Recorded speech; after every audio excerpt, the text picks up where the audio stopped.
Sorry. Hello, hello, hello. Welcome back to the channel. I'm Captain Quasar, and welcome back to another unofficial H3 waiting room.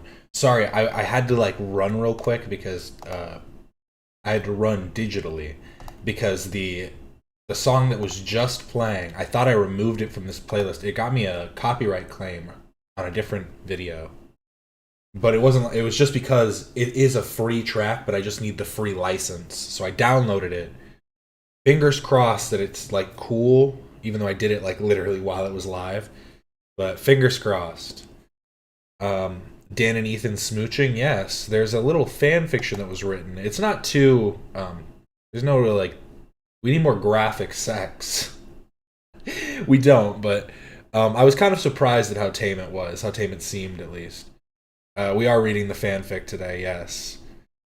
Uh, but welcome in all the regular schmegulas. We got a few things to look at today. Just some things from Instagram that I like, and some things from Reddit as always. If you got any suggestions of anything else, we'll see how long the fanfiction takes us to get through, because we're not just gonna read it; we're gonna talk about it.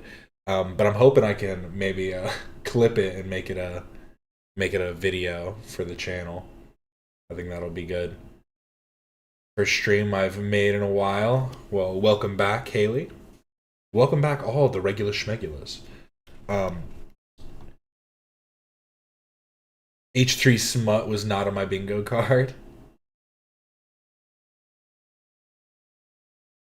Cap'n, I just got an Ethan shout out on Instagram. Oh, really? Let's look at it here. I'm about to go on Instagram actually, so we can maybe show this first. Let me just give it a little do do do do do do do do do do do do do do do do do. Oh, nice. Here we go. Sorry.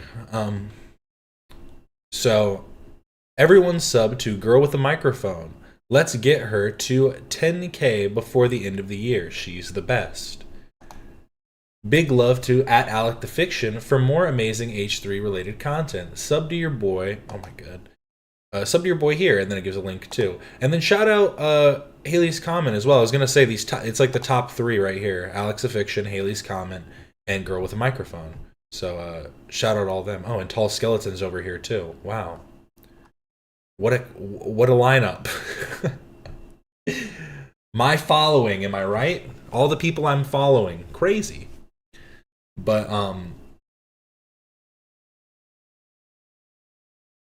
did you see Mind Spiral's animation of iDubbbz? I did. I didn't know if I want to give it too much too much, you know. I don't want to be a hater. That's not like the point, is to just not be like an outright hater. We have criticisms to make. I did find it funny. I will say that. But yes, shout out all the above. And yeah, it was a new video actually out with Haley's comment on AlecTheFiction's channel of them doing an unboxing from Klein Ela. What? But since we're on Instagram, it's time for me to show you something, and it's been a question that has been on humanity's mind for millennia. What the dog doing? What the dog doing? I can't play the sound because it's music, but I am concerned that somehow he's strapped on. His feet are just so like still, and the movement there was so like harsh. You'd expect him to have shifted. So that's my fear. But I'm also wondering, is he just that talented? Because that is also a possibility, and that's kind of what I want to go with. Or it's AI. Is this AI? The sticks make me believe that it's not, because it seemed in like the sideways seat. Because if I feel like if it was AI, this part would be unnecessary.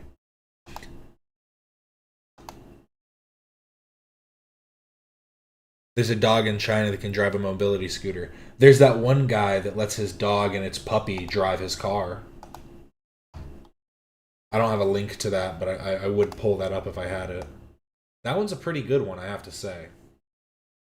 He lets his dog drive the car while he takes a nap in the passenger seat, but they only really do it on back roads, so it's fine. I almost never open IG anymore. It's too depressing. All I see are posts about how the US is circling the bowl. I love the doggos on skateboard. See, that's the duality of man. The ambivalence we must all live with. Um what's up, big pimps? That is most definitely not AI, I hope. That is my hope. He lands so steadily, so sturdily. Just let dogs be dogs. Hey man, maybe he's having fun. This is Captain America right here. I don't like the diaper, but I mean it might be a female dog in heat. I just don't like the tail in there. Gotta give the tail some room. That ain't good. Oh, this dog does it a lot. I think this is the dog's whole career. Oh, this dog drives a car. Okay. Never mind. This dog really is just licensed, it seems.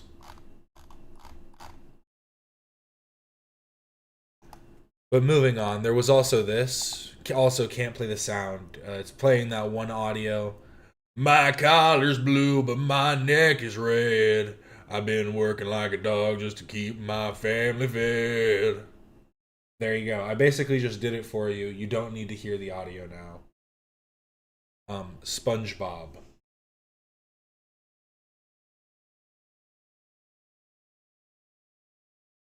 Whose Tio looks like this? Come on.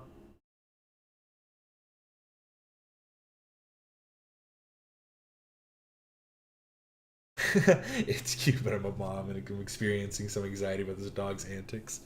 Watching dogs do tricks is always puts fear in my heart. Keep the puppers safe. You're disturbed by the Bob.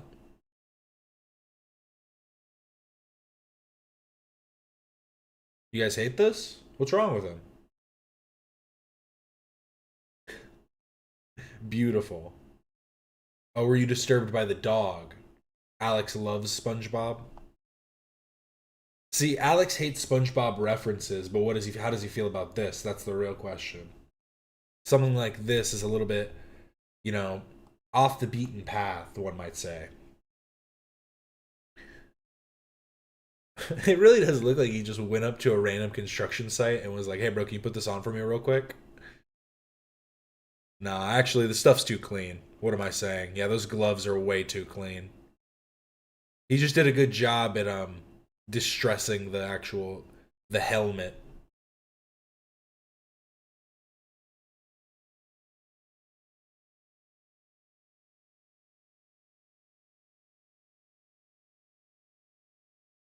I'd love to have a drink with him, not gonna lie. Yes, the dog is disturbing, yeah. Just a little bit. Now this though, this isn't disturbing. This is called talent. This guy would win every prize at the local bar Halloween party. I get the feeling someone made it and it was used like just for this video. This doesn't look like the original account.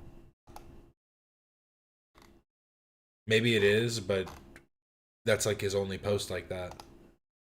Interesting. Interesting stuff.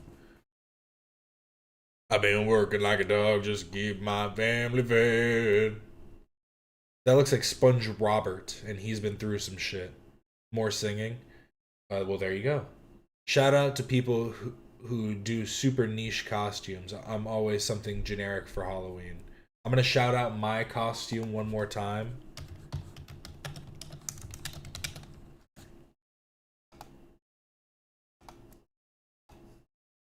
Me and my fiance. I need to shave my head one more time. I need to do it right before we do the costumes. But we're gonna be number one and number five.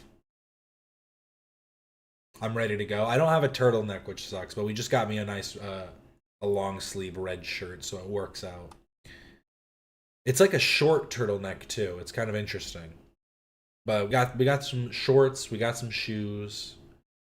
The fit's ready.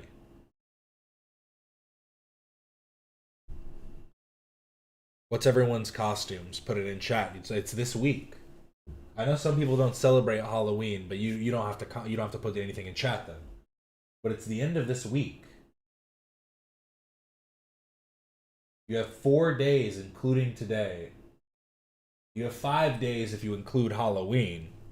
You could like put something together in the morning.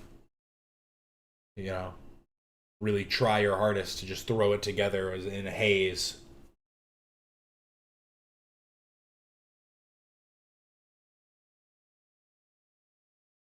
Do I have the glasses? I have a few options for the glasses. I need to pull out. I have one that's tucked away that I think is a perfect fit, but then I have some other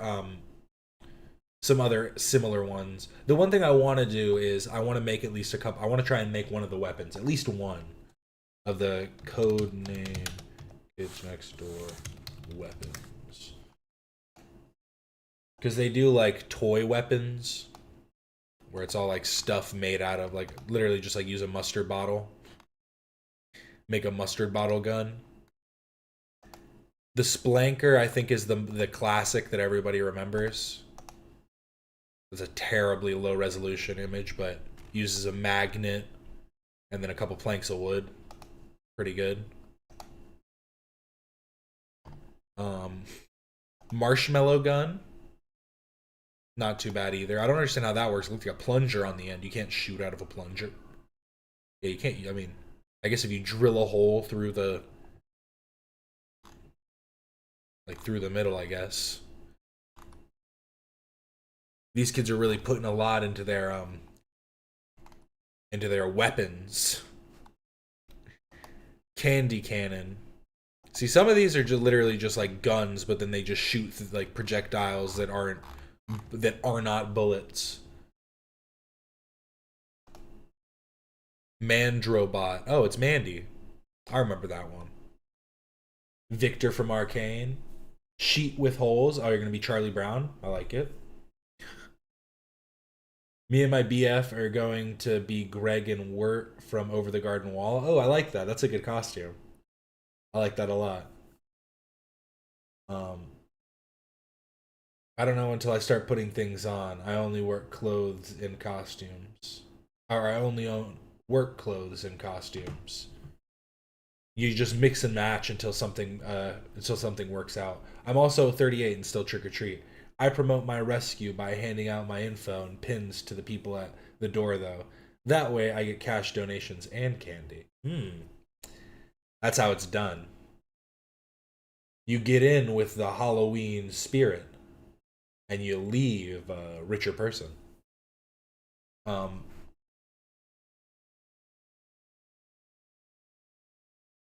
Cat every year. It's a good costume. Cat. I feel like Cat's a very classic costume that you have to go with. Toad from Mario. My kids are Mario and Luigi. Mario and Luigi, and then Toad is pretty good. I like that a lot. That's a good one. See, when you have kids, I feel like that's when you can really start doing fun stuff, but only when they're really little. Because then once they get a little, yeah, you gotta let them choose their own stuff at a certain age, and you can kind of like make something work with their costumes. But when they're really little, I feel like it's got to be so much fun just dressing them up however you want. My son doesn't want to try his costume, and it was final sale. No, no. Tell him make it work. I missed your costume. I'm sorry. You said sheet with holes. That's what I said. I said nice. That's Charlie Brown.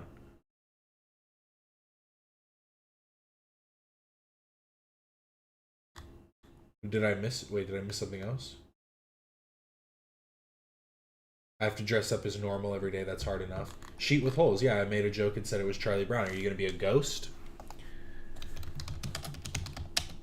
The Charlie Brown ghost is the best one. Charlie Brown.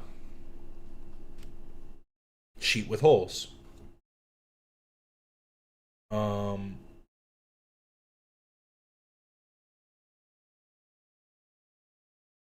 they choose for themselves and their 4-year-old twin boys. Aw, cute. Oh, I missed it. Sorry, Captain. It's okay. I have two ready: Plague Doctor or Firefighter. Plague Doctor's a good one. Plague Doctor's a good one. If you have people that you're with, if you go out just by yourself, you're gonna creep some people out. At least to start. You got to just constantly be going like, no, no, no, no, no, it's okay. I'm sorry. I'm not trying to actually be creepy. Depends on where the holes are. Ooh. Okay. A spicy ghost.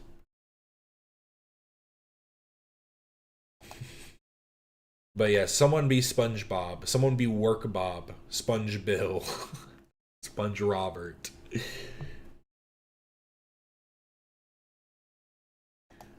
Um, this is what peak performance looks like.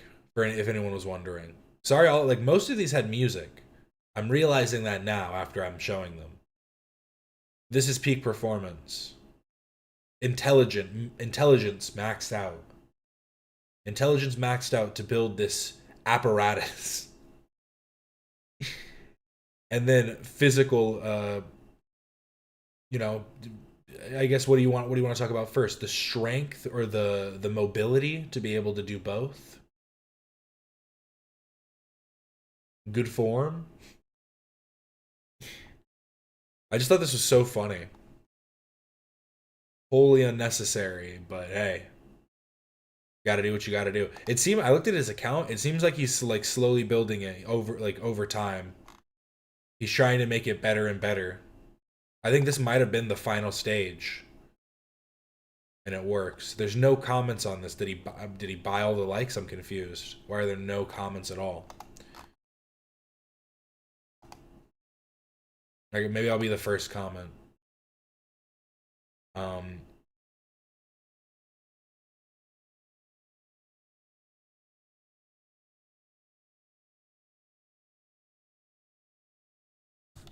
this is what peak performance looks like.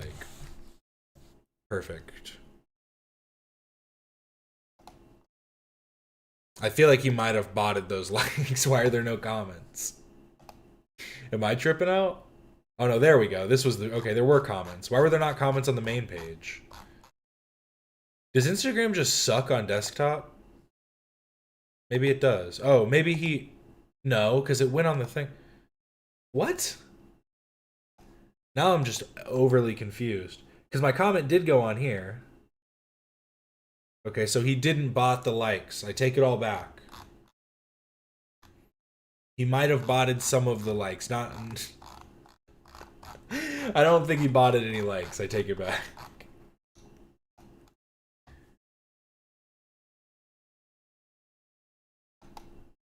What about this?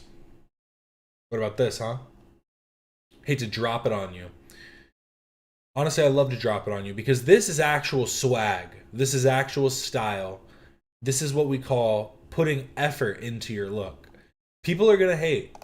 People are going to look down on you for the styles that you choose. But you have to remember to stay strong, stand tall, and wear your shit with pride. This one is fucking peak.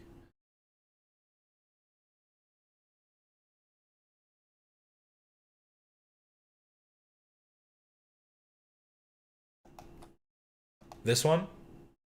This one must just be the classic. This is the one where he's like, I know how to do this one, guys. Just let me know.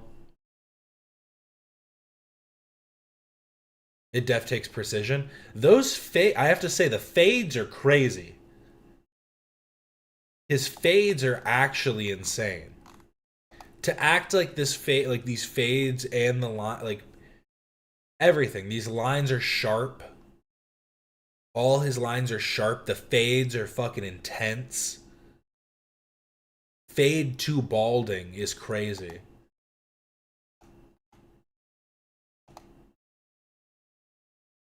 I gotta be honest, this one I just don't like the styling on it. It's not necessarily the cut itself, it's the choice of the styling in the cut.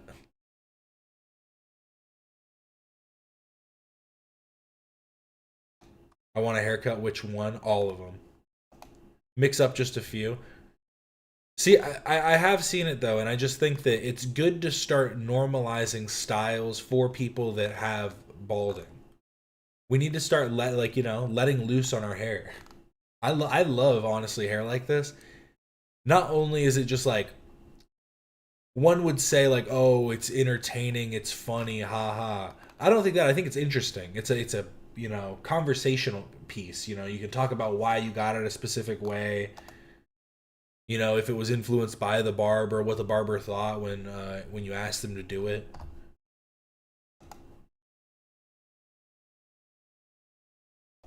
Here's the full transition. Ja na rendezvous idę i myślałem, że to Zadzwonił się na rendezvous, że do mnie przyszedłeś. No nie, z dziewczyną idę. Okay. Tutaj Instagram started implementing it. Must not do it on. mam taki plan. Maybe it just also can't do it with Russian or whatever they're speaking. Instagram implemented a new AI. I don't know if it's AI. I don't know what it is. It's some kind of feature that does translation for audio, and it's genuinely the craziest thing I've ever seen. I turned it on and off for this video, and it was genuinely blowing my mind how well it was done, because you could kind of hear certain like inflections and things that were off, but it was doing like the accent. It was someone speaking in Spanish originally, and then when it did the English translation, they still had like this Spanish accent. I don't know if it was South American or like actual Spain, a Spain speaker, but the fact that it had an accent at all, like put on top of it, just honestly spoke to me, because I was just like, God damn, the effort that's put into this is like on a whole other level, because it's not at that point. It's also not losing. It's keeping a level of integrity if they can like implement that more heavily and figure out like very distinct and niche translations and like dialects and stuff like that, because it would just be so interesting to have some like, you can't speak another language, but then you could hear yourself speaking in another language through these programs. Yeah, the translation feature is nuts. Has to be from the Balkans. Kreseczkę I walnąć, believe it. Okay. tutaj fejdzika wziąć i przyciąć troszeczkę w górę. Dobra, spoko. I kreseczkę ci zrobię. I fejdzika też. Myślę, że będziesz zadowolony. Dobra. Captain about to show his high school hair again. Nah, it's cool. I was like 19. I wasn't in high school anymore. I did that as an adult with a job. Dzięki. Działania. Wasn't like some office job or something, but I was going in and working with people every day and talking to customers and stuff. Which is, again, it's a conversation piece. And a lot of the time I find it interesting because you think about it, right? You think, oh, people are going to look at me. People don't say anything. It's really kind of interesting. A lot of the time people will say nothing. Got the flock of seagulls.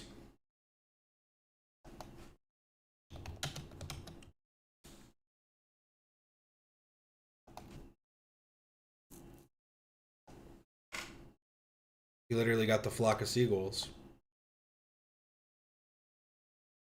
It's not a bad look.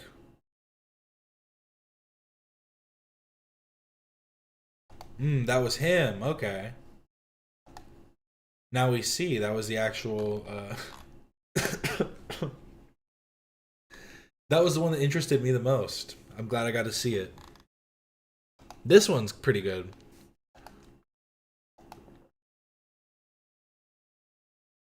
It's almost like an optical illusion. Where does the hairline start? Where does it stop? Geometric patterns.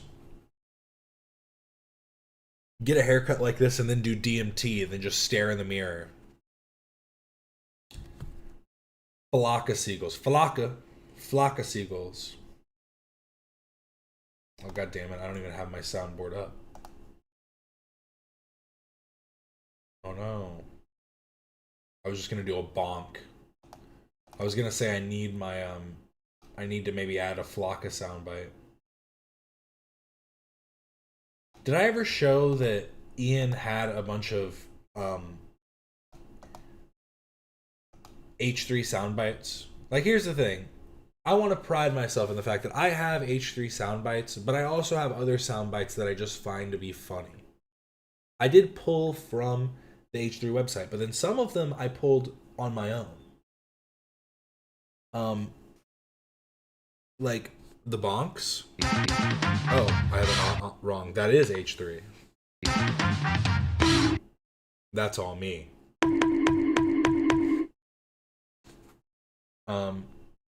I don't think I ever showed that. Maybe I'll pull that up. I thought he was in a wedding dress. It's his wedding day.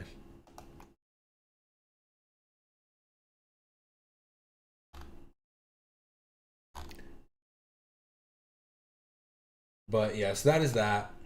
Oh, and then before we leave Instagram, I want to say I don't have an Instagram artist to show, but Mario Judah is back.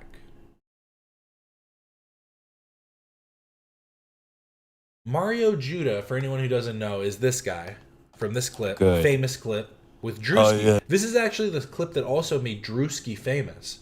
Mario Judah made Drewski. Let's not forget. And I did clear both of these clips. If either of these clips get me a copyright claim, ooh. So I'm going to play one of his songs, but I checked the creator music. It's a beta feature, but I checked it to see if the song was on there. It wasn't. And then I even downloaded it, re-uploaded it myself to make sure that it wasn't working. So if it gives me a copyright, I'm going to be so mad. But he dropped a new song, and it's honestly, it's a beautiful song. But I want to show, again, the origins of Mario Judah, where he started and where he is. Both our soundboards are so beyond iDubbbz. See, I need a couple iDubbbz sound bites now. Because I need a few more.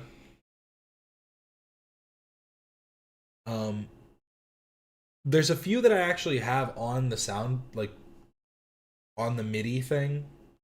But I don't have them plugged into the actual MIDI itself. I'm just using a little MIDI keyboard. It has the beat pad. We're just having some testicle difficulties. But I'm just using it across the actual keyboard itself. But yes, Mario Judah. This is gonna be a good one. So man, you know what's crazy? Hold on, nigga. You good? Continue. Yeah, man, I'm gonna go ahead and say a prayer. Lord, I rebuke any and everything. Let's just get into it, man. So you know what's crazy, bro? I reposted your shit on Twitter, and even on some funny, some rose bullshit. How did your career change since that time? And that was like what, like 2 weeks ago? Yes. 2-3 weeks ago? Yeah, man. So yeah, this guy, I don't even know if this is him. Yo, you mind taking the Illuminati hood off him? Yeah, but oh shit. Does anybody remember Mario Judah? Get a close up. Are you sweating, my nigga? Yo, my nigga is sweating. Yo, so listen, man. Your life has changed tremendously since this Twitter repost of me posting that. How do you feel about being here, man? Blessed. No Illuminati, no devil stuff. I'm blessed. Respect. But people will die. The enemies will die. So, explain this. This is one question I got for you. When you say nigga, a lot of people are assuming... Nigga! That's got to be racist. There's no way. I'm going to just keep it real. There's no way that is like of our culture. It's like you're saying it you're saying it with the long R. You said, I will find you, nigga. Nigga. Yeah, that's you lost me with that one, family. I was fucking with it though. You know what's crazy? At first I was laughing. I'm like, damn, but nah, hold on. This shit actually hard though. Your shit hard, bro. But I just ain't agree with the stretch of the R. Nigga.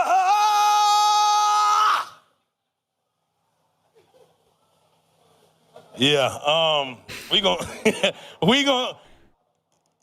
just gonna end this shit. If y'all ready for Mario Judah, drop it.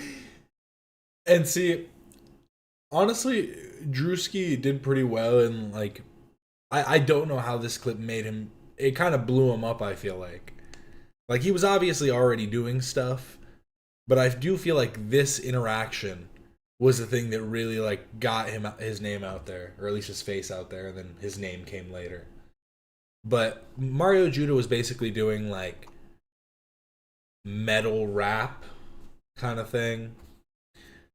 But he kind of dropped this whole dark image now and is doing this more like melodic, and some would even say angelic singing stuff, which is just it's kind of beautiful. So let's give it a listen. This is Mario Judah. Let Me Out of Here. This came out 5 days ago. He went like on a hiatus for a few years, I want to say. And it is just interesting that he kind of came back with a whole new look. He lost some weight. And it's not necessarily a new sound. His older stuff to kind of started dipping into this, but I would say it's kind of a reimagining of Mario Judah. There is also quite a bit of AI usage I could tell in this, but it's just that weird. I don't even know how to describe it. It's a weird kind of AI video. Like, I feel like this stuff is very it's not even like, I don't even know if it's AI, honestly. It's this weird effect. You'll see what I'm talking about. It's like a weird distortion. But yeah, let's just listen to it.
See, I was saying it's like an AI effect. I don't even know if it's an AI effect. It's just a weird distortion that they did that I have seen in some AI videos, but I guess it's probably pulling from something. So this might just be a weird effect that they added in. Is that an English accent? No, that's just how he sings, I guess. You know how like when like British people sing, sometimes they lose their accent? He's doing the opposite. He's putting on an accent when he sings.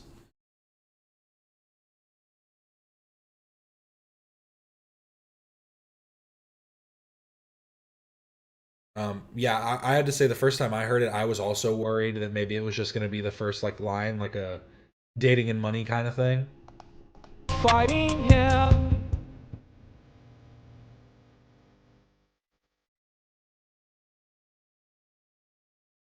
Like, imagine if that was the whole song. It's just that repeated over and over again for a whole minute. Dating and money's taking notes. He's like, maybe this will be my next release.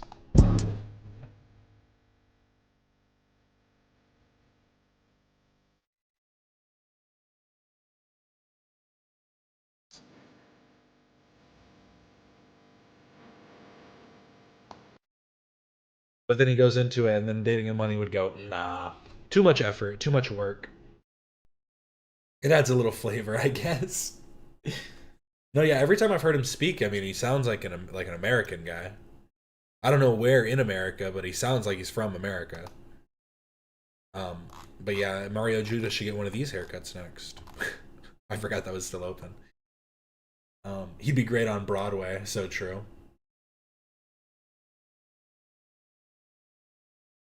Should have him do a version of Shock, Shock, Shock. Possibly. This was interesting. Katy Perry and Justin Trudeau are dating officially. You know, I haven't seen them side by side like this. They kind of look a little bit alike. Am I crazy in saying that? Do they look similar to anybody else? Because they look similar to me. Maybe I'm the crazy one.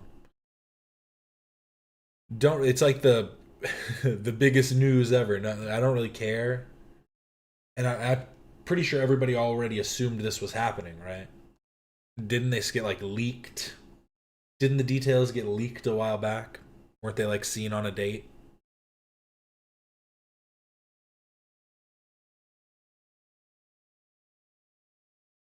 That looked like England. Maybe he's just in England now. That's also possible. Mario Judah's in England, starting a new life.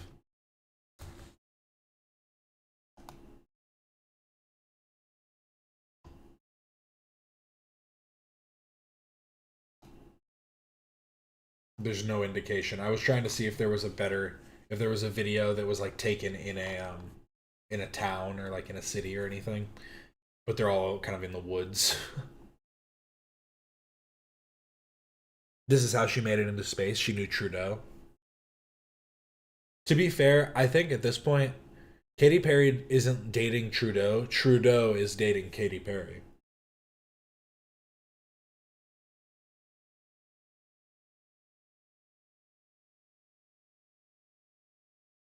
Pretends to be not Canadian anymore. Wait, really?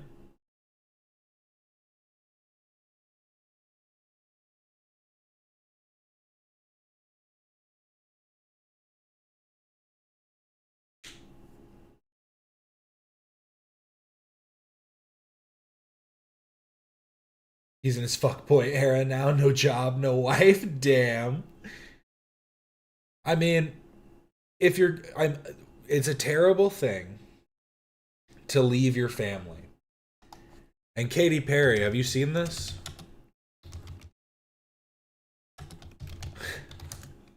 I have to do this I have to do this twofold. Have you seen Justin Trudeau's blackface? Fucking crazy. Actually insane. What's with Canadians in blackface? Didn't he also say that he didn't know about it? Just like uh good friend. Good friend of the H3 podcast, one of my favorite YouTubers of all time. Harley Morenstein in his Shaq costume. Something about the Canadians, am I right? I have to say, this is absolutely horrid. Because you'd want to think, oh, maybe it's just because it's a black and white image that it looks that bad. I mean, I feel like it's probably the worst out of any, like, it's probably as bad as you can get, I'd say. Harley at least did pull off a Shaq look.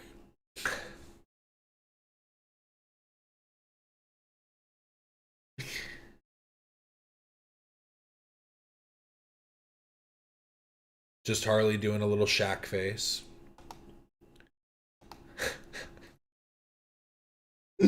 Every time I see Harley, I just think of that image now. It's so fucking crazy. And it's only on the internet, really. It's only easily accessible because he posted it on his Facebook apologizing and posted a video about it where he used it in the thumbnail. So it's like really easy to find.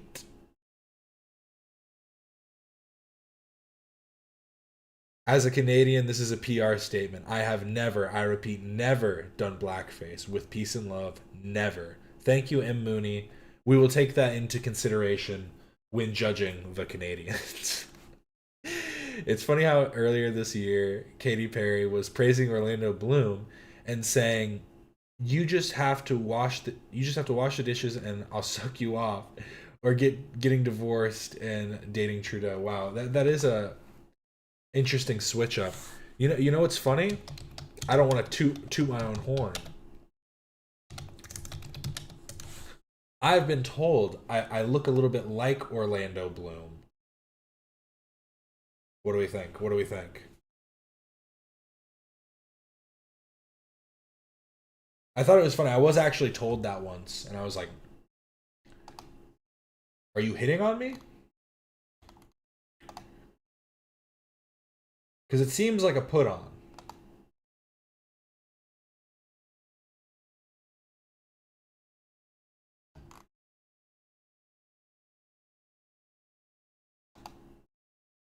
See, I think part of it was at the time, the facial hair I have now was a lot thinner, and I had long hair. So I probably just had a bit of a resemblance to the Pirates of the Caribbean one. I'm trying to get the image. There we go. To this one, because my hair was longer.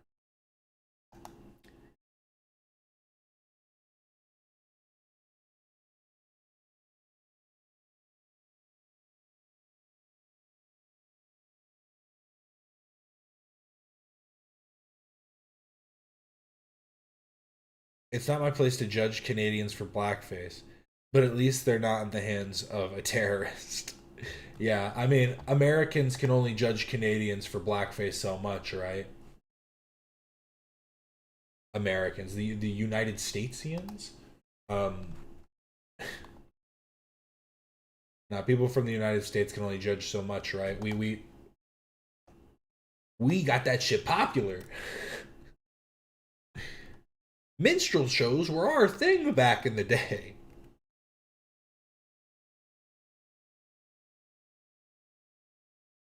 Both have heavy brows and intense eyes.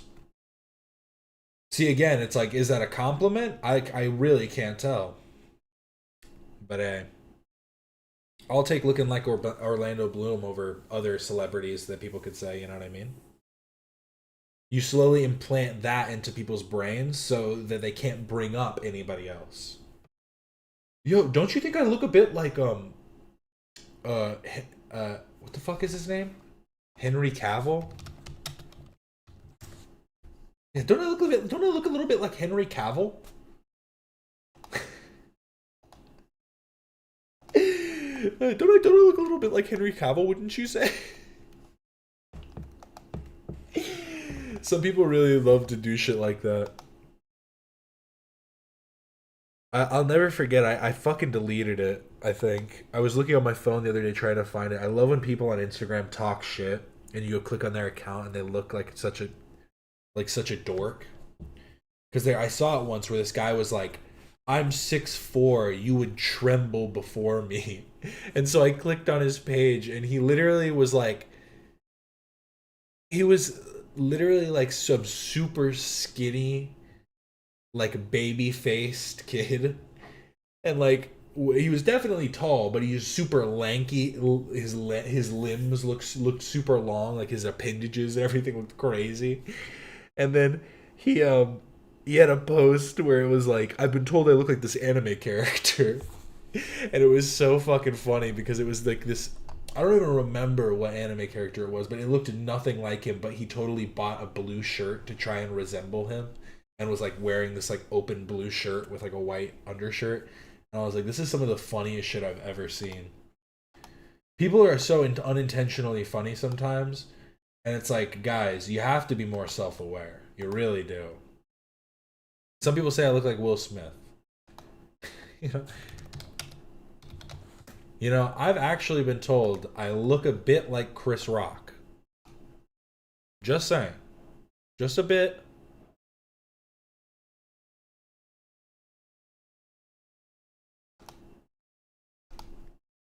I see it. I see it.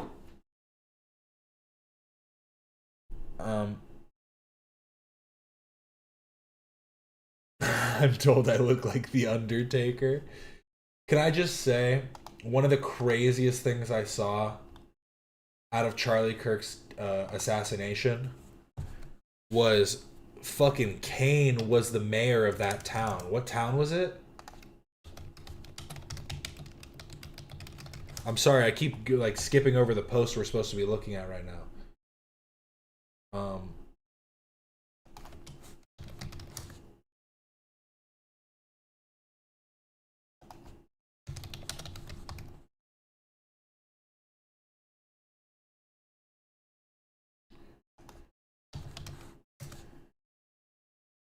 Yeah, mayor of Knox County. Or wait, why did he release a statement? Wait, I was like Knox County. I was like, wait, that's Tennessee. I thought. Now that I thought about it again, and I was like, wait, he was in Tennessee. Why did he make a statement? Now that I'm thinking about it, I thought the video made more sense when I assumed that he was the mayor of the like of the town or the county. But no. What the fuck's his name? What's his actual name? Glenn Jacobs. Glenn Jacobs. Charlie Kirk.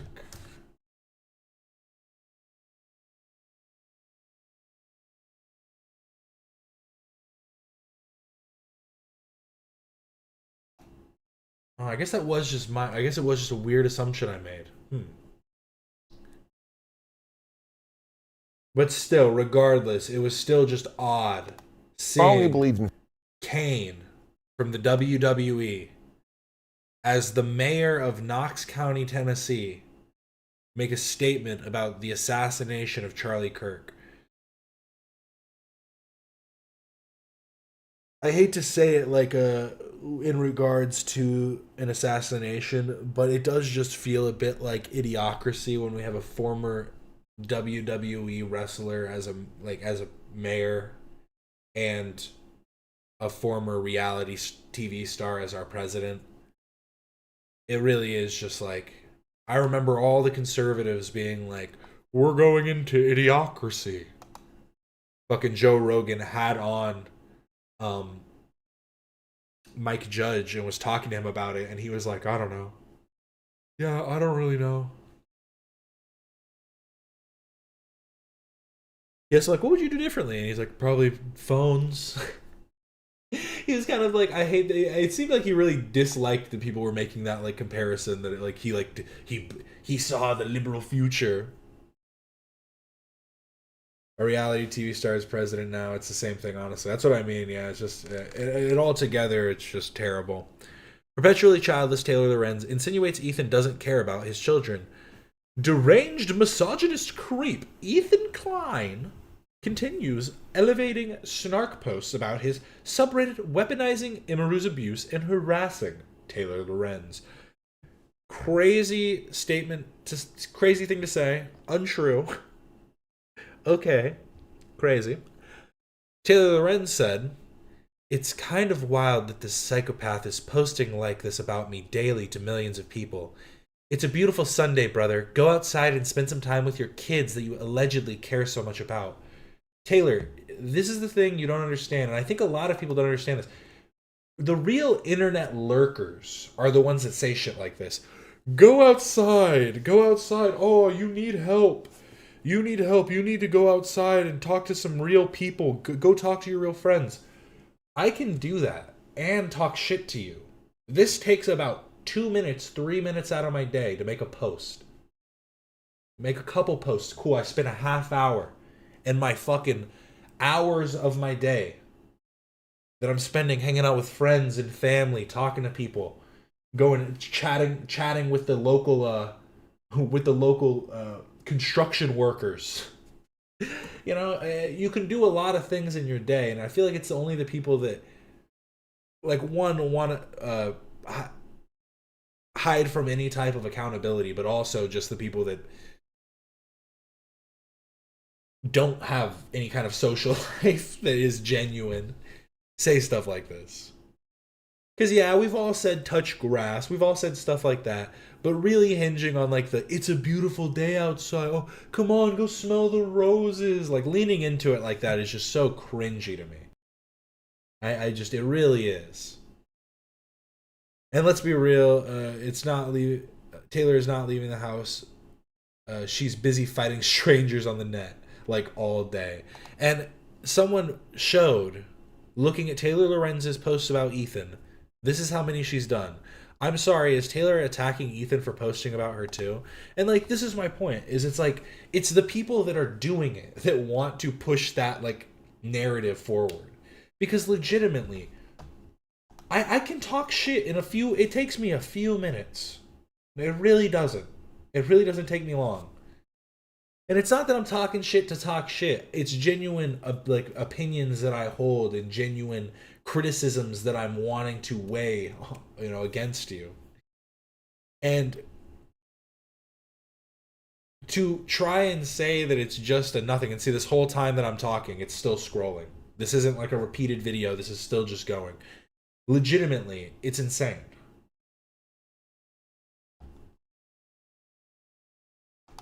He's probably in the car or something. It's absolutely silly. Yeah, and that too. We know that he's the one who doesn't drive. Like, obviously, don't expect her to know that.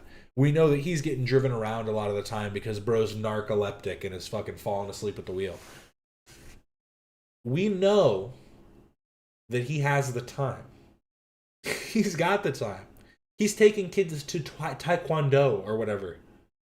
He's taking them to a little get together.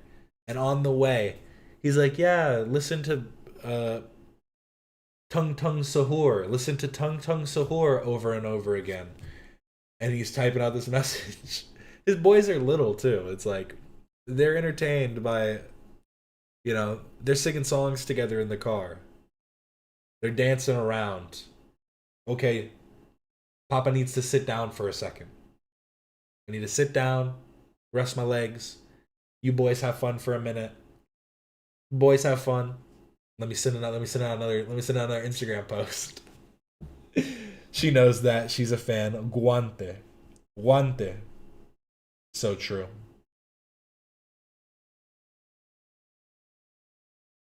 We got balls. Where's the pito?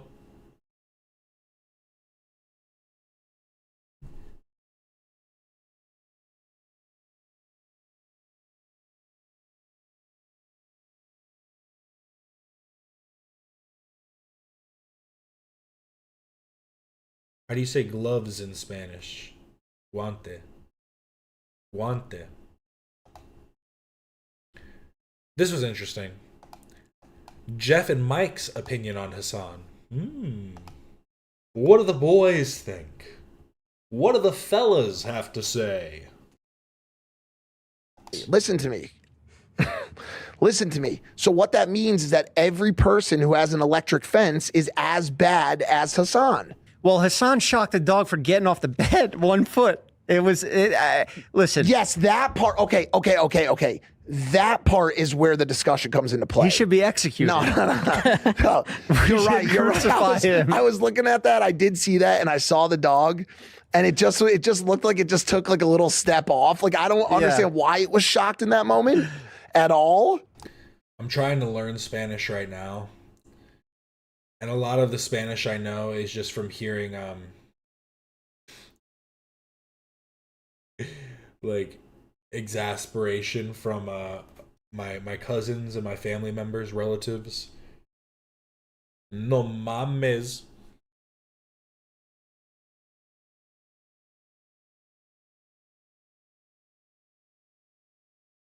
Ethan Klein and the boys. Yeah, I do think it's funny because Mike's trying to say, like, shock collars are fucking fine, man. Here's the thing. It sounds like he's really trying to, like, nail it home. Listen to me. Listen to me. So what that means is that every person who has an electric fence is as bad as Hassan. I like when people do these. Like, do these whataboutisms. What if I just say, okay, sure. Now what? Then what? Then what? Okay. What now? Where do we go from here? I don't think you should probably keep an untenable dog in a confined space or in a place that is, like, even has the possibility of their escape. That necessitates a shock collar at that point. There's things that you can do. Because, I've thought about it a bit more. And from here's what I've said, is it really does take, I think it needs to be administered by a trainer and is usually done for the most highly aggressive, large, like, overwhelming animals, because at a certain point you either have to do that or risk your dog biting someone and then having to euthanize it. And I think people would probably I'd say that's a lot worse than using a collar in a productive and when administered by a professional, in a productive way, and when administered by a professional. But notice these caveats that I'm adding, and I'm not just saying, what about a fucking electric fence, bro? What about a fucking electric fence, though, dog? Guante. No mames, güey. Ay, cabrón. Mierda, güey. Well, Hassan shocked the dog for getting off the bed 1 foot. It was listen. Yes, that part. Okay. That part is where the discussion comes into play. He should be executed. No. You're right. You're right. I was looking at that. I did see that, and I saw the dog, and it just looked like it just took like a little step off. Like, I don't understand why it was shocked in that moment at all. Yeah, I don't think America is much more consequential violence. Kyle, what are you doing? Okay. It's the same reason as to why America. Kaya, please just fucking go. Just stop. Should you have to go through a trainer or dog professional to obtain a shock collar? I think it should require some sort of professional oversight or at least training for the dog owner, LOL. I lived with my Peruvian BF for years, worked in tons of restaurants in Florida, and took Spanish in college, and I still can't hold a convo. I can honestly read it decently well now. I cannot do it conversationally at all. Ay, caramba. I'll count this as my Duolingo for the day. So true. No, you got to keep that shriek up. Oh, they're talking about Turkish iDubbbz. Wait, they're showing the clip of Turkish iDubbbz. Mike needs to see this.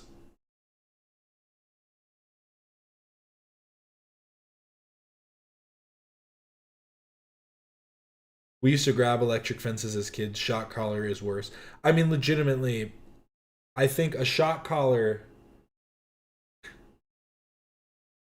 is almost like it's placed in a way to incapacitate in a sense, because it's meant like I'm saying, if your dog's like attacking somebody or like really like on the go, and the noise isn't working, a vibration isn't going to like alert them and like get them off the target, you gotta like maybe incapacitate them for a second so you can grab them and then like hold them still. Do what the dog do what. Did you guys see? I have. Oh my god! I have so much to show now. Oh my god! Wait, sorry. Let me finish this. But it was just doing nothing. Yo, it wasn't even doing anything. That's why. So that was the part of the situation that was problematic. Was that he did it for no reason. Yeah, that makes sense. And that makes sense. I think they're thinking he's like, let me just use this dog as a prop in the background of my stream or something. That I don't need to show it, but I'll just. Lorenzo. Cesar Millan had on Matan Evan. Cesar Millan had Matan Evan come and train some dogs, walking with Caesar, doing some dog training. This is just so confusing, and I saw this right. I've talked about Alex the Fiction.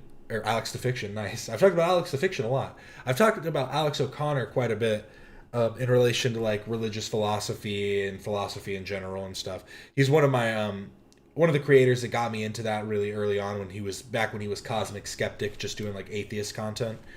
But I was not expecting this crossover between Matan, Alex O'Connor, and Peanut Butter Baby, Mike.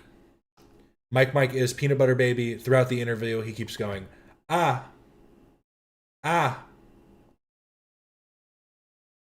He's a baby covered in peanut butter. What's the problem?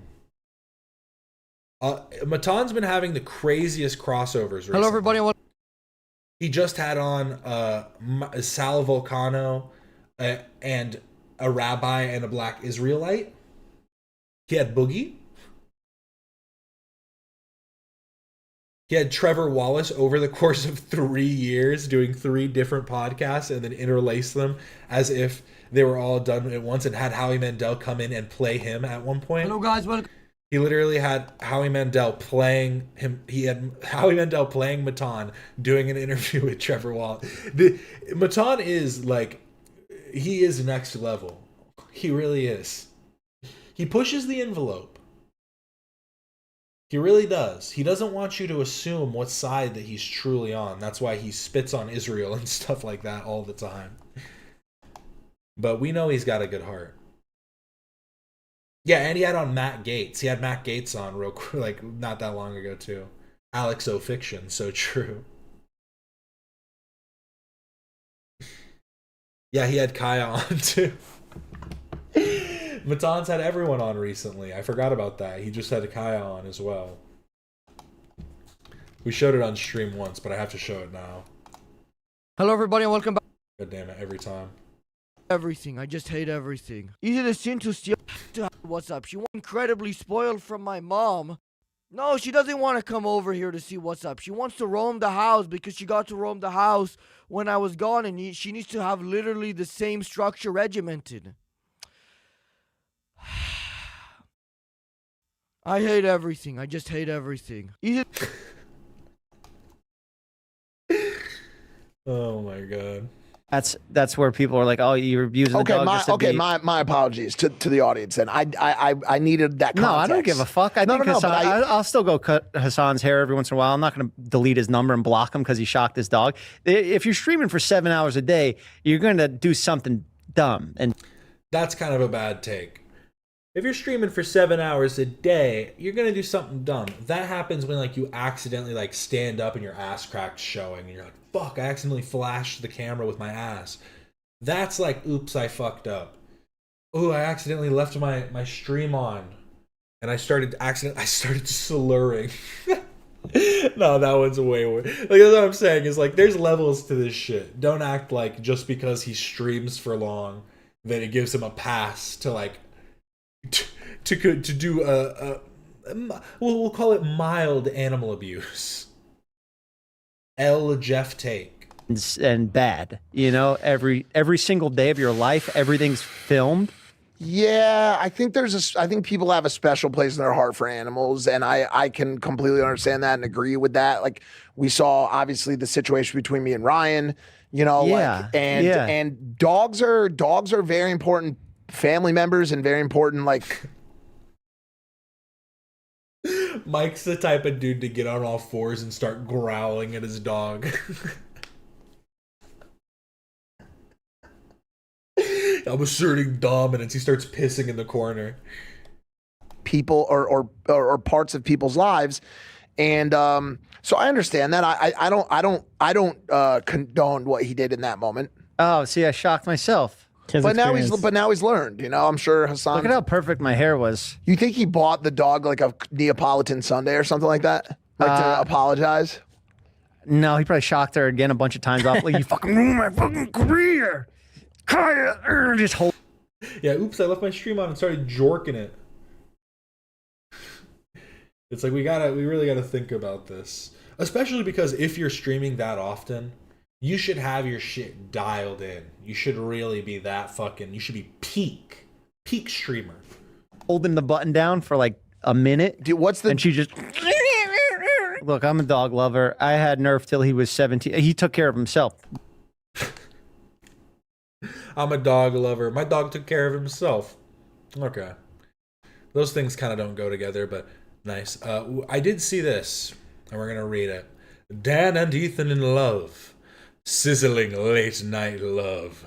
A Dan Sword Love X Ethan Klein fanfiction. By I Think I'm Nyan Cat.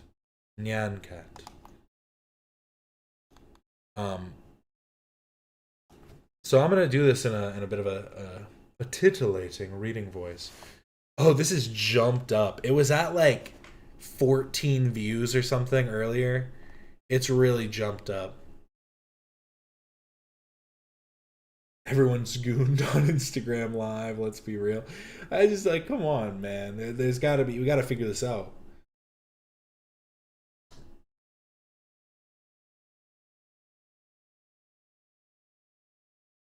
If you stream 7 hours a day, some abuse is going to get caught. It happens. Oh God, not the Wattpat fic. Yep, this is what we're reading. So this is Sizzling Late Night Love, a Dan Swerdlove x Ethan Klein fan fiction. Let me put on a little bit of music. I wish I had something a little bit more... I don't think I have anything like too soft. I guess this kind of works. It's a little bit chill, but... Actually, that one does kind of work. Let's just turn it down a bit.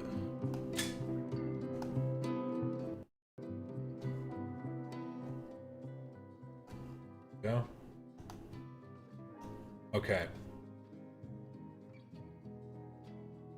Flirting with fate. Midnight musings at Denny's.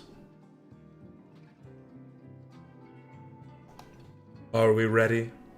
Are we ready, chat? Ethan Klein, the charismatic host of the H3H3 podcast, found himself in an unusual predicament one fateful midnight. Unable to resist his craving for a late-night snack, he decided to venture to a nearby Denny's restaurant, hoping to satisfy his hunger. As he walked into the dimly lit diner, the scent of sizzling bacon and freshly brewed coffee filled the air. The quiet ambiance of the late hour was welcoming, with only a few other diners occupying booths and stools along the counter. Seated comfortably in a booth, Ethan perused the menu, his eyes lighting up as he spotted his favorite dishes. He placed his order, eager to indulge in a hearty meal to satisfy his hunger. This is the most millennial thing I've experienced in a minute. We've got to do it, come on. Oh, got an episode title? Here, I gotta show it off. How do we feel so far? How's everyone feeling? Ooh, Twitchageddon is here. I wonder what this means. Because it's like the adpocalypse. It's, oh my god, I said that so weird. The adpocalypse. This is titillating.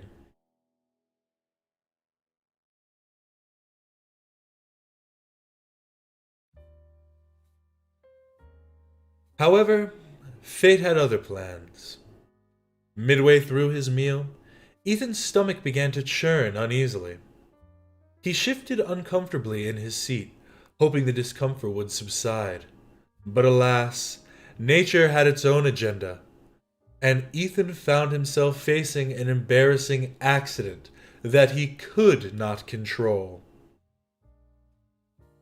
Embarrassed and caught off guard, Ethan excused himself from the table, his face flushing crimson.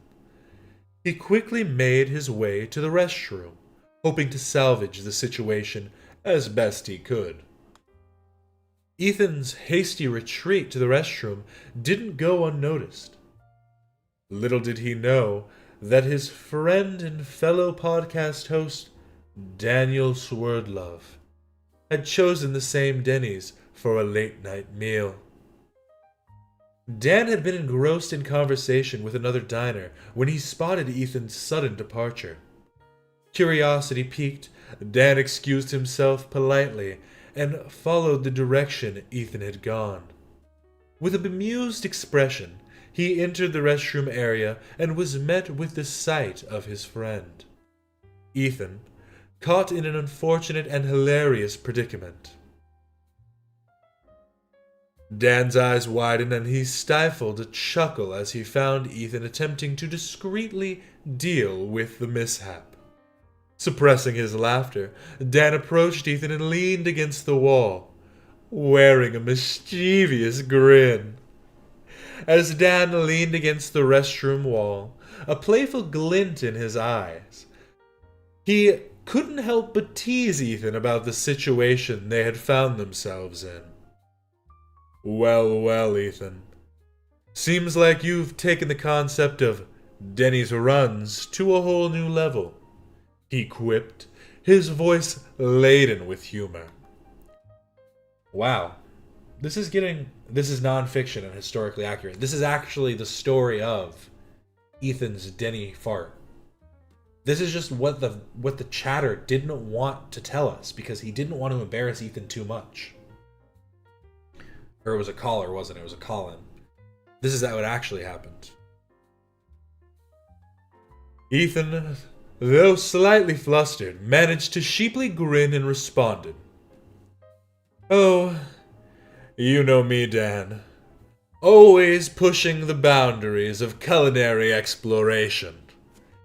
The tension of the unexpected situation gave way to laughter, and the two friends shared a chuckle that echoed through the restroom. It was in this light-hearted moment that something shifted between them. A connection that felt deeper than just friendship. Later that night, as they continued their meal inside the diner, Dan found himself watching Ethan across the table with a newfound sense of appreciation. The quirks and mishaps that defined their encounter seemed to have unveiled a new layer to their relationship. Over time, the memory of that fateful Denny's night remained etched in their minds. As they returned to their podcasting routines, the camaraderie between them seemed to hold a hint of something more. Shared glances, inside jokes, and the undeniable bond of humor brought them closer. As the days turned into weeks and the weeks into months, Dan and Ethan discovered that the unexpected and awkward moment of life could sometimes lead to the most genuine connections. Their podcasting studio became a sanctuary of laughter and heart-to-heart conversations, echoing with the echoes of their shared experiences.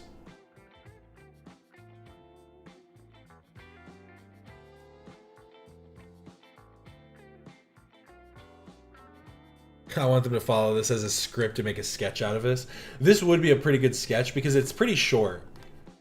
Like, they could do it all on green screen. It would be pretty funny. It would be like a nice little, like, creative project to put out. Make a nice little funny, like, 15 to 20 minute video that's like a full reenactment of this with, like, a full narration being done. I could see that. Sorry, so it's going to continue, but this is the last little bit of this chapter. And so, a romance as unconventional as their journey began. Wait.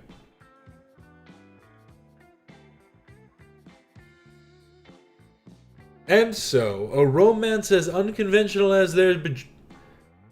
And so, sorry. My God.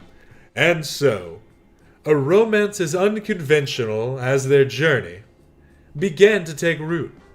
Amidst memes, laughter, and the genuine camaraderie they'd always known, Dan and Ethan's story unfurled into a tale of late-night connections that ignited an unexpected flame. A flame that illuminated not just their podcast, but the bond that made them a dynamic duo on and off the air. Moving on to the next part. A moment's suspense, unspoken desires, and unspoken desires, and interrupted whispers.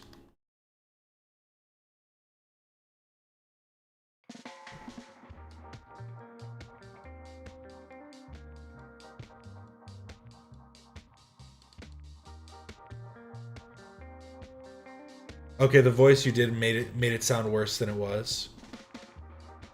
What do you mean? He's just taking a quick little shit. Here, I can throw up a poll real quick, actually. We do need the poll to go live. How late will the H3 show start today? I'm throwing it to you in the chat. Will they be on time / early? Can you believe that happens? Every once in a while, every once in a blue moon. Will they be 10 minutes late? 20 minutes late? Or a whopping 30 minutes late? I'm going to throw it off to you now, so please feel free to vote.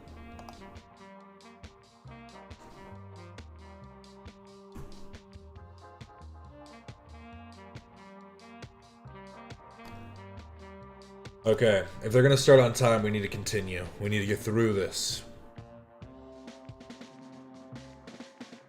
Here, we need something a little bit more suspenseful. This one's a little too. Ooh. Oh, this one feels a little bit cool, chilled. Okay. Still a little bit heavy. Sorry, I'm trying to find one.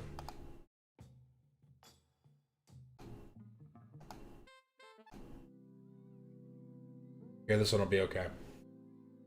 As the days turned into weeks and weeks into months, the dynamic between Dan and Ethan deepened. The camaraderie that had always been a hallmark of their friendship evolved into a dance of shared glances, inside jokes, and the kind of playful teasing that only they could understand.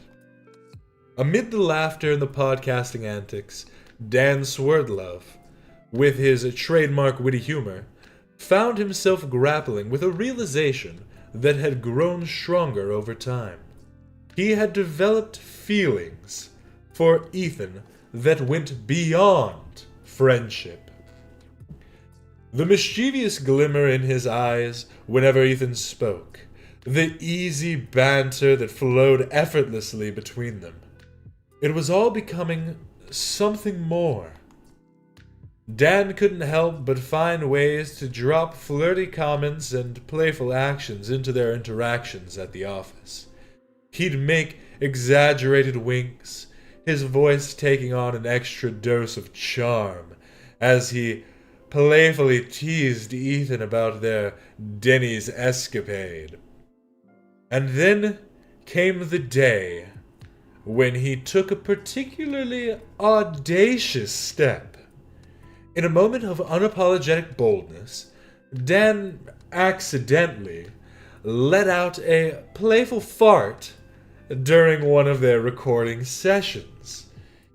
He looked at Ethan with a mixture of mischief and feigned innocence, a mischievous smile playing on his lips as he arched an eyebrow. Ethan's laughter was both surprised and genuine. He shook his head, half amused and half bewildered. Did you just... really? Dan shrugged. His eyes sparkled with humor. Well, they say the true friendship is being comfortable enough to fart in front of each other, right? Ethan couldn't help but chuckle. All right, fine. Point taken. Wow. Talk about miasma. A little bit of a callback. That's a real callback right there. Who remembers that one? Who remembers that? I did just do a Philly day. You're so right. I did throw it off to you. What are we saying right now? Everyone's saying 30 minutes. That sounds, I mean, that's the usual. I'm so aroused right now. I'm so aroused right now. But here, let me continue. Where's the Alex the Fiction / Cap'n fanfic? We already have the fan art. Oh, I don't think I ever showed that. I need to pull that up. I don't think I ever showed that. That was so funny.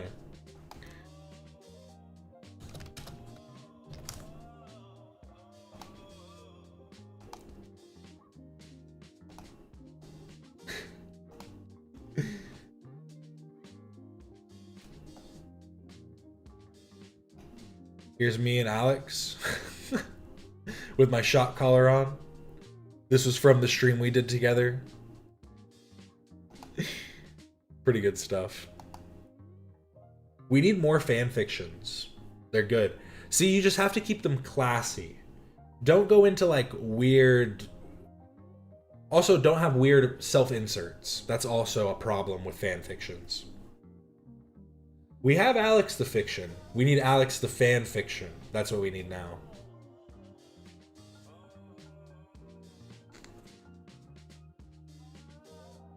Is it fan fiction if it's real, though? That's a good question, actually. It looks like Howie, too. Yeah, let's continue. Let's continue. It was a playful act, a testament to their unique connection, and a subtle signal of Dan's feelings that he wasn't quite ready to express directly. Over time, their office interactions continued to be peppered with flirty comments, shared glances, and unspoken understanding that their bond was evolving into something new. And let's not forget about the farts.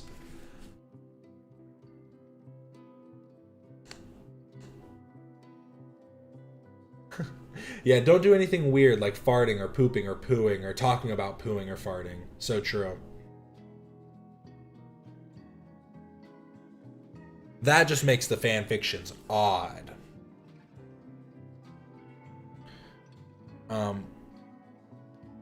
Little did they know that their late-night adventure at Denny's had set in motion a series of events that neither of them could have predicted. A dance of humor, friendship, and unexpected romance that would rewrite the pages of their story in ways they could have never imagined. Months turned into a whirlwind of electric energy between Dan and Ethan, their dynamic charged with a magnetic attraction that couldn't be ignored. As their podcast antics transformed into a subtle game of flirtatious banter, the lines between friendship and something deeper began to blur. Dan's heart raced with each playful moment and lingering touch. His feelings for Ethan undeniable. He reveled in pushing the boundaries of their interactions, each move a calculated step in the intricate dance they were choreographing. From witty compliments to daring moments of intimacy, Dan was determined to make his feelings known. Ethan, in turn, responded with a mixture of amusement and curiosity. He met Dan's advances with a knowing glint in his eyes, the unspoken tension between them impossible to ignore. The office became their playground of attraction, a space where their unspoken connection hummed like an electric current. One day, during a break in their recording schedule, Dan's voice dropped to a hushed tone as he leaned in closer to Ethan. Ethan, our Denny's escapade started something profound for me, he confessed, his gaze locking into Ethan's. Ethan's heart skipped a beat, his smile softening. Something profound? He repeated, his interest piqued. Dan nodded, his voice steadied. Yeah. Profound in a way I can't explain. You've become an integral part of my world, Ethan. Ethan's smile grew warmer, and he reached out to touch Dan's hand. You're not alone in feeling that way, he admitted, his eyes holding on Dan's gaze with a newfound depth. Their fingers intertwined, and as their connection tightened, the atmosphere grew charged with unspoken promises. Yet, just as the moment seemed to teeter on the edge of a revelation, the studio door swung open, interrupting the spell they were under. Their fingers slipped apart, and the outside world crashed back into their reality. A collage entered with an urgent request. Or a colleague. God, I read that so wrong. My bad. Throwing off the immersion, my bad. A colleague entering with an urgent request. Breaking the attachment. Breaking the enchantment that had taken hold. Ethan and Dan exchanged a glance, their feelings hanging in the air like a question unanswered. And so, in the midst of a moment poised on the edge of discovery, Dan and Ethan were left suspended in uncertainty, their unspoken emotions, and the path that lay ahead shrouded in a tantalizing cliffhanger. AB joins in. AB says, ooh, what do we have going on here? Still no thumbnail. Nothing yet.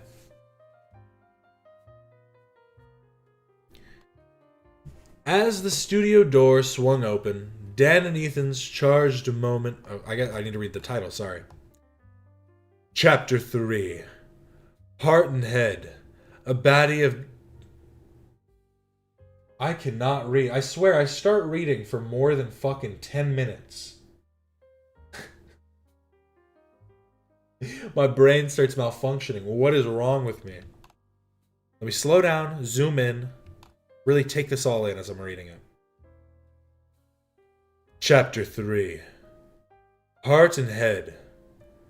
A battle of desires and duty. As the studio door swung open, Dan and Ethan's charged moment of connection dissipated like smoke in the wind. A colleague entered with an air of urgency, a distraction that shattered the spell they had been under. The atmosphere shifted from an intimate whisper to the demands of their podcasting responsibilities. The colleague's voice rang out, revealing an unexpected crisis. A lawsuit had been filed against the H3H3 podcast by none other than the sneaky Ryan Kavanaugh, a figure known for his cunning maneuvers and a striking resemblance to Harvey Weinstein. Well, I guess there goes our wish of this ever being brought up on the show, because now they legally can't. That's so sad. They just have to switch this out. Just make it fucking, make it Doolittle. Make it Doolittle. That one could work. Or, I guess you could make it about Ryan Beard now. You could do that.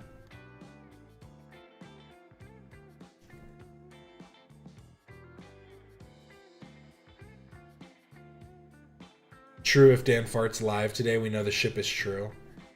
They've just, the baddies of desire, so true. They're just, it's all, this isn't actually, this isn't history. We thought this was a historical text. What this actually is this is a prophecy. They've already started along this journey. They're about halfway through, and we're reading the prophetic statements that will conclude in the coming months. It might not be today, it might not be tomorrow, but it will happen. Brian Bravanaugh, so true. It was Brian Weinstein. No. The cunning Jake Doolittle. Someone has to get in contact with the author and let them know ASAP. Gotta do a rewrite, do a quick rewrite.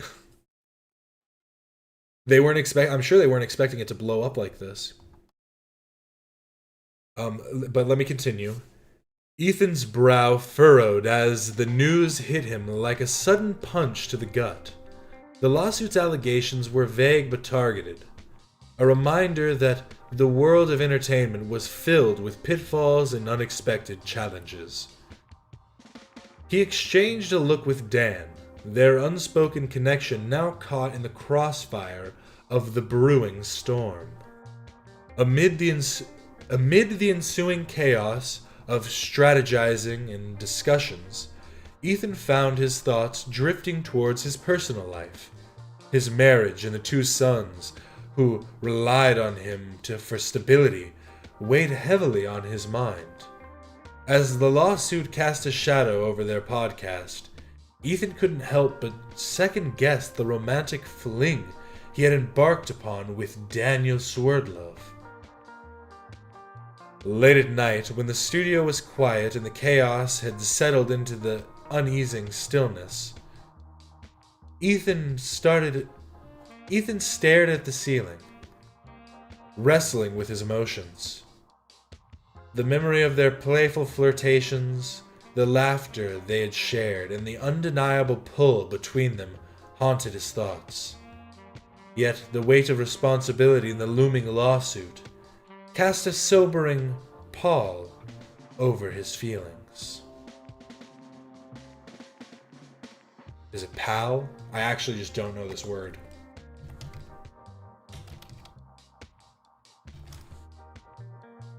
Paul. I did say it right. I could have just seemed so smart then. I could use context clues to figure out what it means, but I didn't know how to say that properly. Paul, so I was right. Oh no, I lost where I was.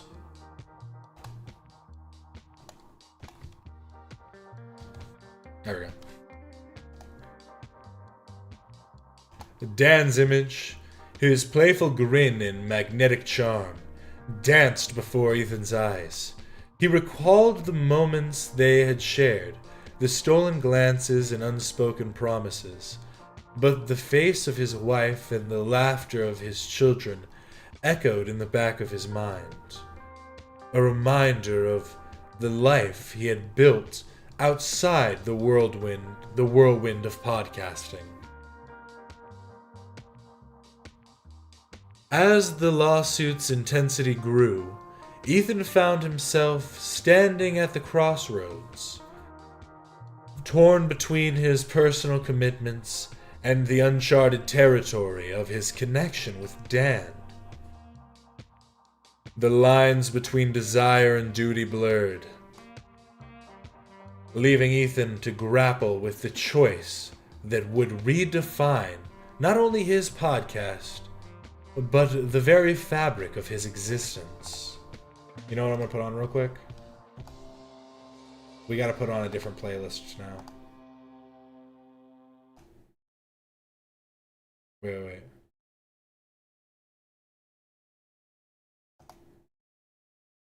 Here we go.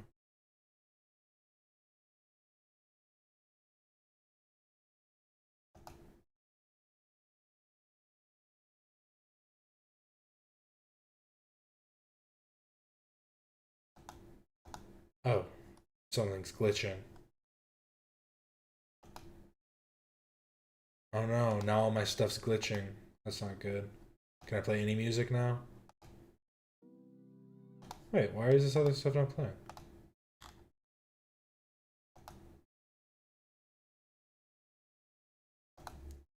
I can't play R. Kelly in my Ethiopia because... what? I guess I can play it from Drive.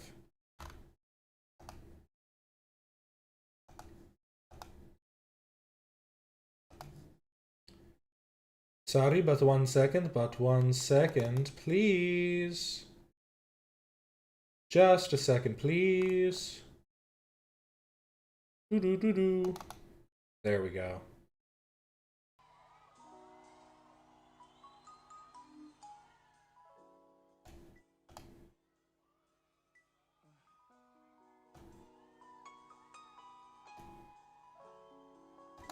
Let's get into it. So I can talk to y'all for a second. I got a problem.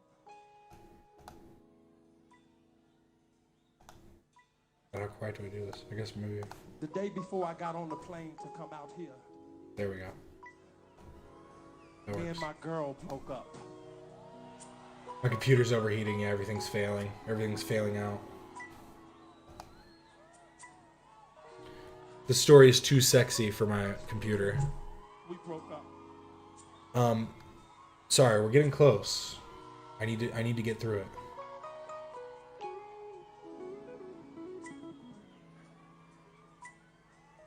And it was over something really, really silly. Something we shouldn't have broken up over.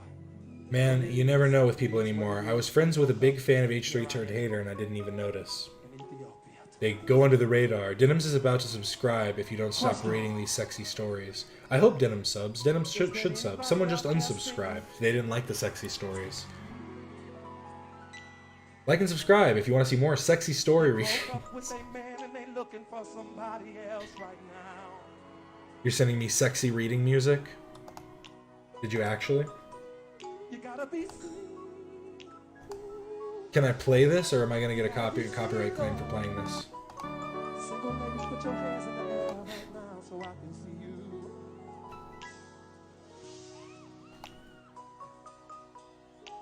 It's so many. I'm confused. Honestly, that one just I was gonna use that one, but I think the lyrics kind of throw off me talking. So we'll just go a classic one. For their unrequited love.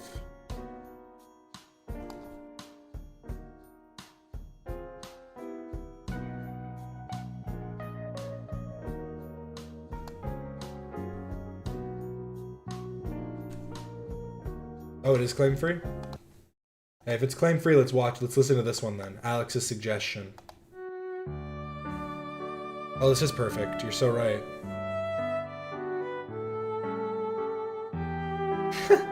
It's all good because of his hating ass. His marriage fell apart shortly after. So I feel like his family more than I feel for his family more than I feel bad for myself, LMAO. So true. It's all pipeline, you know what I mean? It's the incel pipeline.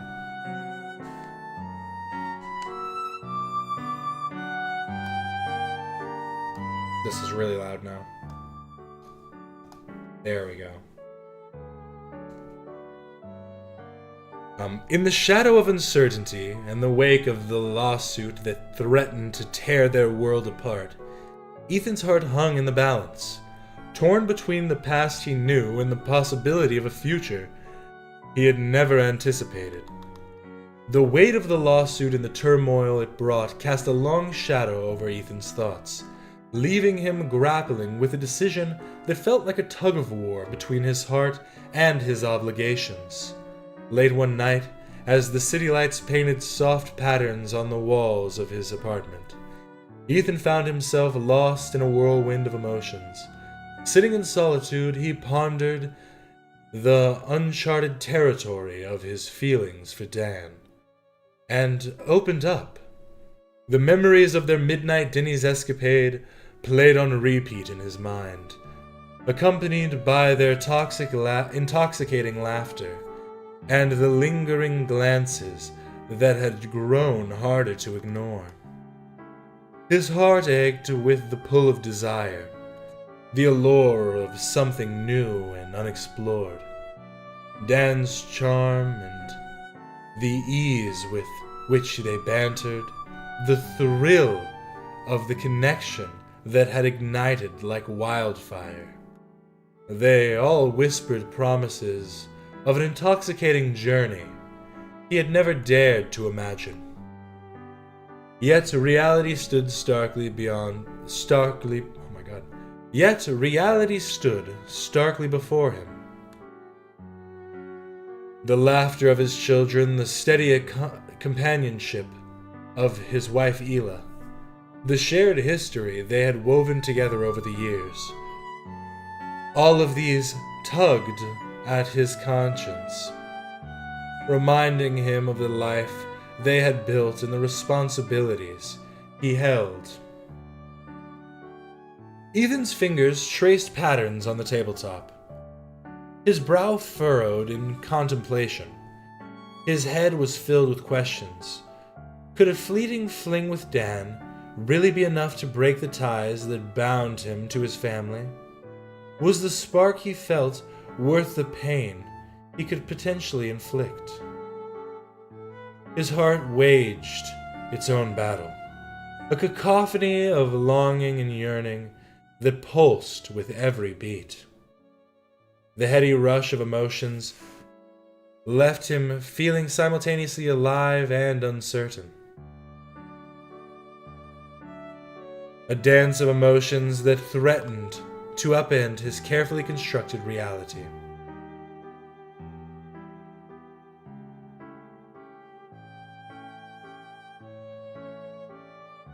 As he sat there, bathed in the soft glow of the city lights, Ethan realized that he was standing at the precipice.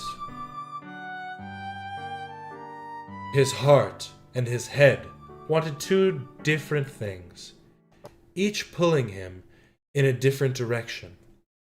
The line between desire and duty was blurred, leaving him torn between the life he knew and the intoxicating possibilities of something new. And so, in the quiet of that moment, Ethan's heart remained suspended in the state of indecision, caught in the tension between the promises of an unexpected connection and the commitment he held to his family. The city outside continued to pulse with life. The echoes of his unspoken thoughts carried away by the wind, leaving him to grapple with the choice that would shape his destiny. Wow, this was last updated August 23rd, 2023. This needs to be updated. You need a final chapter. This needs a conclusion. You left on such a cliffhanger. This isn't even a prophecy. The prophecy is left there's nothing to fulfill. Sadness.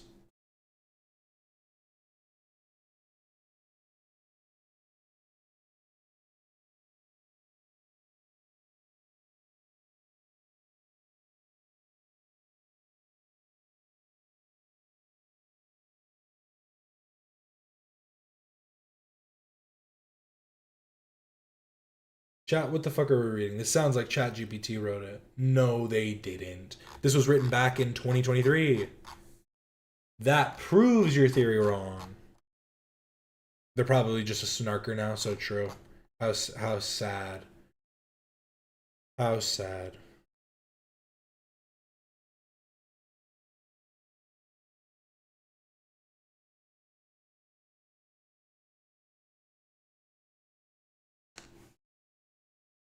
Is this why Leftovers ended? Hassan felt left out. But that was the sizzling late night love. A Dan Swerdlove and Ethan Klein fanfiction. Wow, it's got 265 reads now. This thing had like, what did the Reddit post have? Let me go back. Oh my god. This person posted it on the Reddit. This person posted it on the Reddit.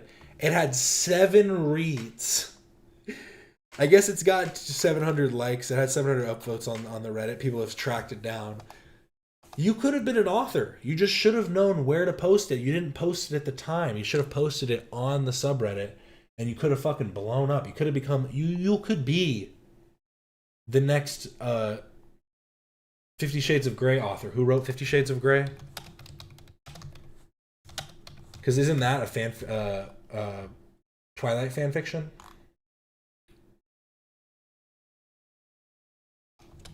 writer, author, E.L. James.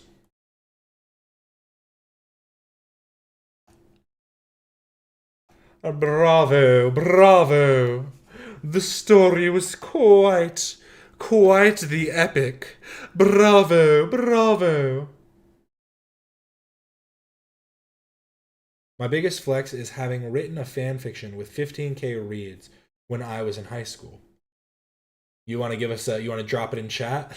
Let me give it a read for you.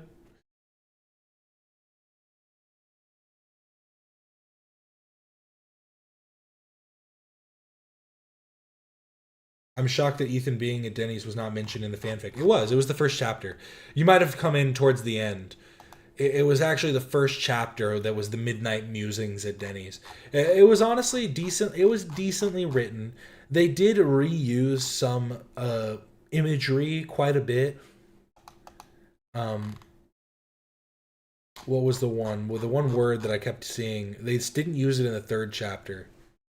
They kept talking about enchantment and things being enchanting. I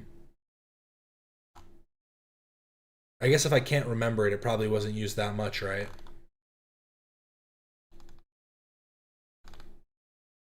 There was something that stood out to me at first, but now I'm not even noticing it. They used peaked a couple times, like curiosity was peaked. Peaked was used a few times, but there was one other one.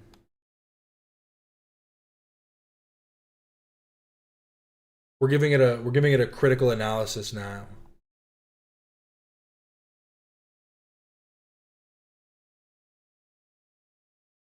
I'm always late to the party, my bad, you're good. This is why he denied being at Denny's. Yeah, he was thinking about the kids. Think about the children. No, think about the children. Do we have a thumbnail? We do not. Wow. We're already pushing 5 minutes late. Anybody that put on time or early in the poll today, you were wrong. Sorry to say, but that's what happens day by day. Things continue and we play. Let's get it going. Hey guys, today we are going to talk about there have been a bunch of new videos by LUS, by Lus. So I would like to look at one of these, perhaps we can look at. So I'm going to read you this. This one, we can look at this one real quick.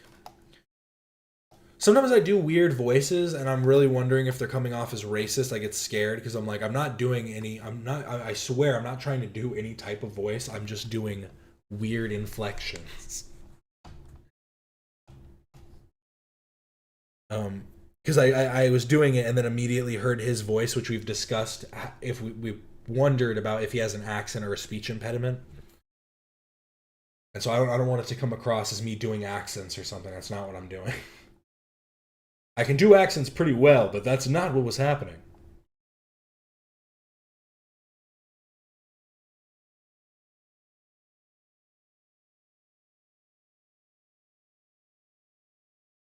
I lust for Lus. I mean, honestly, you got to think about it. I respect Lus. Lus doesn't have a sexy intro. Lus doesn't have a revolver on his desk next to a hat that says no self or stop self-snitching.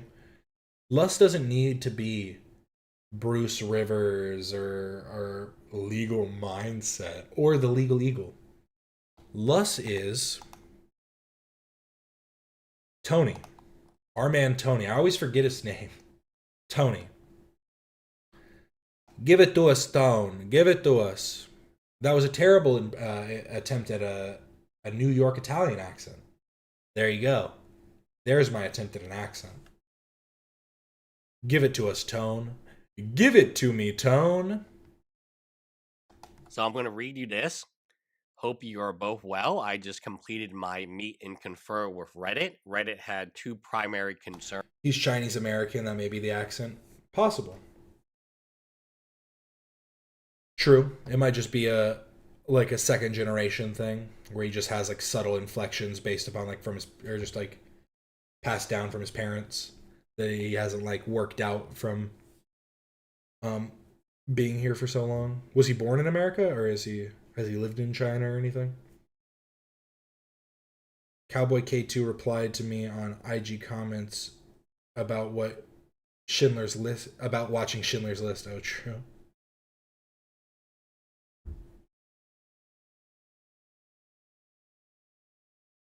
Wait, it says it's live on Instagram? Wait, really? They don't even have a, they don't, wait, what? They don't have a thumbnail.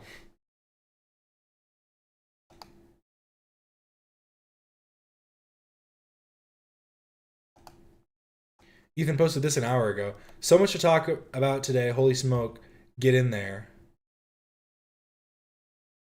They're fighting. You let your dogs fight? Look, he's punching her in the face. You let your dogs commit domestic abuse on each other.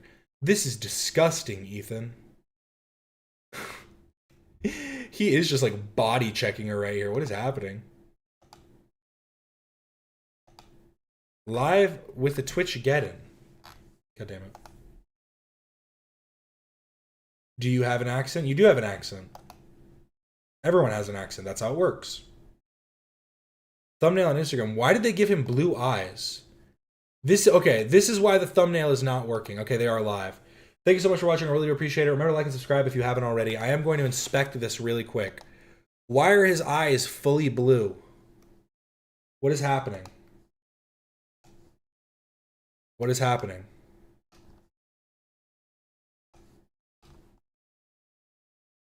How do I zoom in? There we go.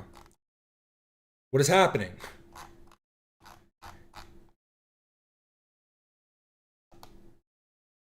Okay, but anybody that said 10 minutes, you were the ones that were right. Thank you so much for watching. I really do appreciate it. Remember to like and subscribe if you haven't already. I do this every Monday, Wednesday, and Friday, adding in other streams as well. I should be back again tomorrow. I'm still trying to figure it out, but thank you so much. I really do appreciate it. This is Captain Quasar signing off.